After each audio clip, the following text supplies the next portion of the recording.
What happens when a pagan king hires a prophet to curse God's people, but instead only blessings show up? And how does Israel go from receiving God's favor to facing judgment in just a few chapters? Hello there, and welcome to The Unadorned Bible, the channel where we're reading through the Bible chronologically in 1 year. Today is day 62 of our journey, and our journey today takes us into Numbers chapter 23 and 25. In this text, we see where God uses really an unlikely prophet to bless Israel when a king has gone and asked him to specifically curse them. And then we see the nation of Israel fall into some temptation in the later chapters. With that being said, I'm glad you're here. Let's dive into the text for today. Numbers chapter 23. Then Balaam said to Balak, "Build me 7 altars here and prepare 7 bulls and 7 rams for me." Balak did as Balaam had said and offered a bull and a ram on each altar. Then Balaam said to Balak, "Stay here beside your burnt offerings while I go aside. Perhaps the Lord will come to meet me. Whatever he shows me, I will tell you." And he went to a bare height. Then God met Balaam, and Balaam said to him, "I have arranged the 7 altars and have offered a bull and a ram on each altar." The Lord put a word in Balaam's mouth and said, "Return to Balak, and this is what you must say." So he returned to Balak, who was standing beside his burnt offerings with all the officials of Moab. Then Balaam uttered his oracle, saying, "Balak has brought me from Aram, the king of Moab from the eastern mountains. Come, curse Jacob for me. Come, denounce Israel. How can I curse whom God has not cursed? How can I denounce those whom the Lord has not denounced? For from the top of the crags I see him. From the hills I behold him. Here is a people living alone and not reckoning itself among the nations. Who can count the dust of Jacob, or the number the dust cloud of Israel? Let me die the death of the upright, and let my end be like his." Then Balak said to Balaam, "What have you done to me? I brought you to curse my enemies, but now you have done nothing but bless them?" He answered, "Must I not take care to say what the Lord puts into my mouth?" So Balak said to him, "Come with me to another place from which you may see them. You shall see only part of them and shall not see them all. Then curse them for me from there." So he took him to the field of Zophim, to the top of Pisgah. He built 7 altars and offered a bull and a ram on each altar. Balaam said to Balak, "Stand here beside your burnt offerings while I meet the Lord over there." The Lord met Balaam, put a word into his mouth, and said, "Return to Balak, and this is what you shall say." When he came to him, he was standing beside his burnt offerings with the officials of Moab. Balak said to him, "What has the Lord said?" Then Balaam uttered his oracle, saying, "Rise, Balak, and hear. Listen to me, O son of Zippor. God is not a human being, that he should lie, or a mortal, that he should change his mind. Has he promised, and will he not do it? Has he spoken, and will he not fulfill it? See, I received a command to bless. He has blessed, and I cannot revoke it. He has not beheld misfortune in Jacob, nor has he seen trouble in Israel. The Lord their God is with them, acclaimed as a king among them.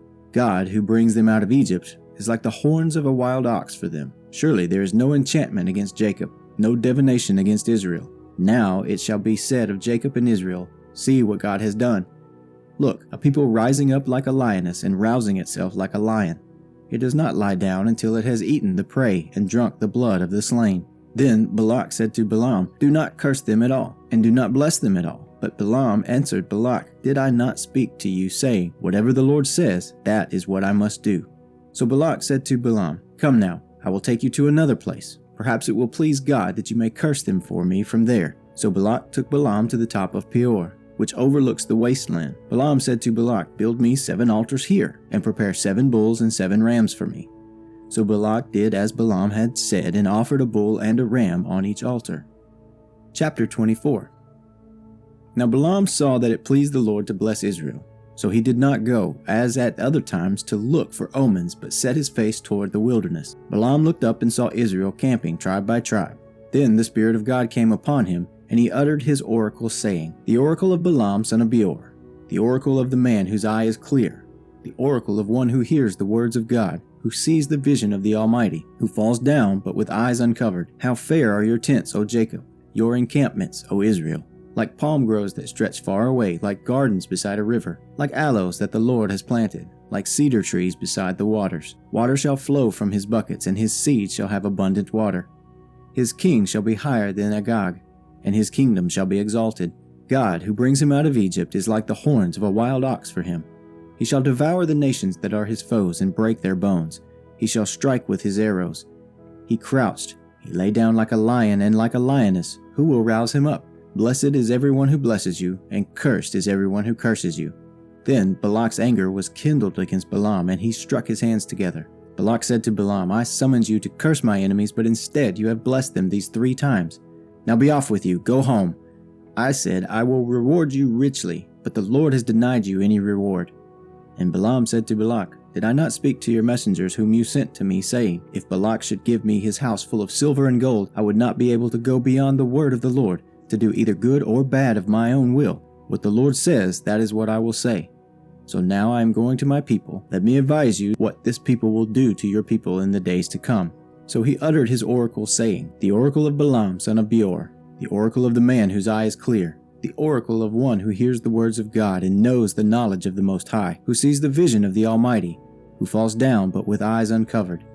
I see him, but not now. I behold him, but not near. A star shall come out of Jacob, and a scepter shall rise out of Israel. It shall crush the foreheads of Moab, and the heads of all the Shethites. Edom will become a possession, Seir a possession of its enemies, while Israel does valiantly. One out of Jacob shall rule, and destroy the survivors of Ur. Then he looked on Amalek and uttered his oracle, saying, First among the nations was Amalek, but its end is to perish forever. Then he looked on the Kenite and uttered his oracle, saying, Enduring is your dwelling place, and your nest is set in the rock. Yet Cain is destined for burning. How long shall Asher take you away captive? Again he uttered his oracle, saying, Alas, who shall live when God does this? But ships shall come from Kittim, and shall afflict Asher and Eber, and he shall also perish forever. Then Balaam got up and went back to his place, and Balak also went his way. Chapter 25. While Israel was staying in Shittim, the people began to have sexual relations with the women of Moab. These invited the people to sacrifices of their gods, and the people ate and bowed down to their gods. Thus Israel yoked itself to Baal of Peor, and the Lord's anger was kindled against Israel. The Lord said to Moses, Take all the chiefs of the people and impale them in the sun before the Lord, in order that the fierce anger of the Lord may turn away from Israel. And Moses said to the judges of Israel, Each of you shall kill any of your people who have yoked themselves to the Baal of Peor. Just then, one of the Israelites came and brought a Midianite woman into his family, in the sight of Moses and in the sight of the whole congregation of the Israelites, while they were weeping at the entrance of the tent of meeting. When Phinehas, son of Eleazar, son of Aaron the priest, saw it, he got up and left the congregation. Taking a spear in his hand, he went after the Israelite man into the tent and pierced the 2 of them, the Israelite and the woman, through the belly. So the plague was stopped among the Israelites. Nevertheless, those who died by the plague were 24,000. The Lord spoke to Moses, saying, Phinehas, son of Eleazar, son of Aaron the priest, has turned back my wrath from the Israelites by manifesting such zeal among them on my behalf, and in my jealousy I did not consume the Israelites. Therefore say, I hereby grant him my covenant of peace. It shall be for him and for his descendants after him a covenant of perpetual priesthood, because he was zealous for his God, and made atonement for the Israelites. The name of the slain Israelite man who was killed with the Midianite woman was Zimri, son of Salu, head of the ancestral house belonging to the Simeonites. The name of the Midianite woman who was killed was Cosbi, daughter of Zur, who was the head of a clan of an ancestral house in Midian. The Lord spoke to Moses, saying, Harass the Midianites and defeat them, for they have harassed you by the trickery with which they deceived you in the affair of Peor, and in the affair of Cosbi, the daughter of a leader in Midian. Their sister, she was killed on the day of the plague that resulted from Peor. This ends the reading for today. What an interesting story. I hope it finds you well. I hope you have a great day, and I hope to talk to you tomorrow. Take care.